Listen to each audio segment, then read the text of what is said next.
this bracket here, if you want to get rid of your crappy floorboard setup and the pedal that's up like this and all that stuff, you can put a 2000 and newer setup on here. Now I think what I did was somewhere in here you got one, you got two. These are the old bolts that go to 2000 and up.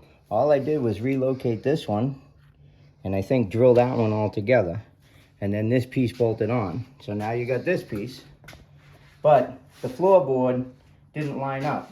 So back here, I had to cut this off. See this here? Go down right on top of that.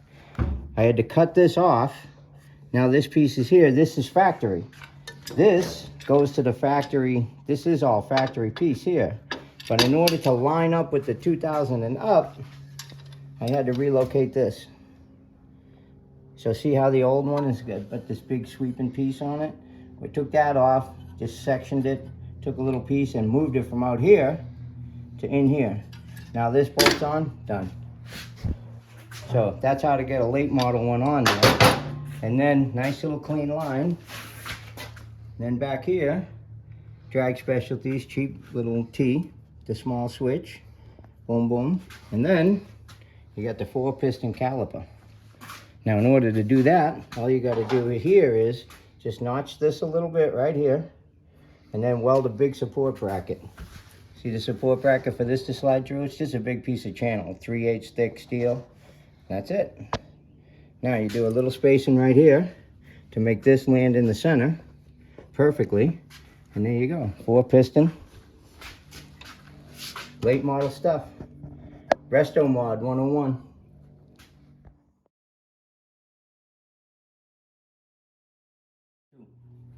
So this piece here is from Accutronics. See it says right here, Accutronics. Okay, hold your filter out here because the stock drop-in filters are terrible. Get rid of that. Put your filter here. Now you got nice clean lines. This bracket does not go behind here like the stock one and then come over for your regulator.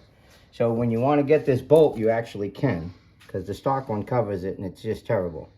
So I use these Accutronics mounts, longer bolts, beefy spacers and washers, put everything here, put a washer in between this and the bracket so the air can go underneath it. See how there's a little space there? That allows the air, just helps with the cooling a little bit. Update to a late model. And then this is critical. This is stainless, and this sits on the back side of the plug, so it can't come out. But worst case scenario, you could bend this out of the way if you had to, but you just loosen that bolt. But the thing is, this goes to here instead of going through the case bolt. They have brackets that come off the case bolt, but that's dangerous. Your case bolt will strip out and it can crack and do all kinds of shit. So this is what you want, is this bracket right here. So if you put this and all that together, makes for a beautiful setup.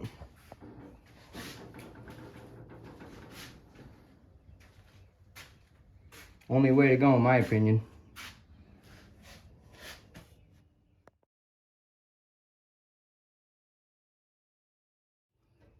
So one thing I always do with almost all my bikes is I move the coil up here to the middle, because like an FXR.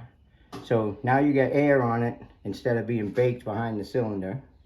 And you got equal length plugs, just buy them for an FXR. It's clean, it's nicer in my opinion. And if you ever had to get this on the side of the road, you know with the coil right here, it's impossible. So 2 stones, you know, 1 bird, you know what I mean. Anyway, so now you can get to this. This is over here. Had this empty space here. Put the main circuit breaker here. Put this relay here, late model square relay, instead of the big stupid thing. All right. Now, to power this, come right off of this main post here. The other end of this goes right to the battery. So your main circuit breaker can be powered right off of there, off a wire, nice and short, simple. Here's your 30 amp, and that eliminates having a 30 amp hanging off of here and bouncing off of the rocker box and shorting out and all that. So when you come up here to the battery, all you have is positive and negative. That's it. In this case, we have a tender too, but simple, 1 cable, each one, done. Down here, opens way up. Now you get all this is clear. You have access to this and this. This is late model. You want it, you just unplug it, plug another one in. And you can get to that if you had to. And this is much better. Now in this case, we went to put it on, and the pingle come down right here and was hitting this bracket, or the coil or something. I forget exactly why, but didn't fit, so I had to lower it. This is a Storz, it's called S-T-O-R-Z, up front fender bracket, goes up there, but I had these in stock, never gonna use them, so it worked perfect. 2-hole, bolt it right on, boom, drop the coil down. So those are some nice upgrade things you can do to the bike. This, you know, simple stuff that really makes it nice. So little upgrades on the resto mod.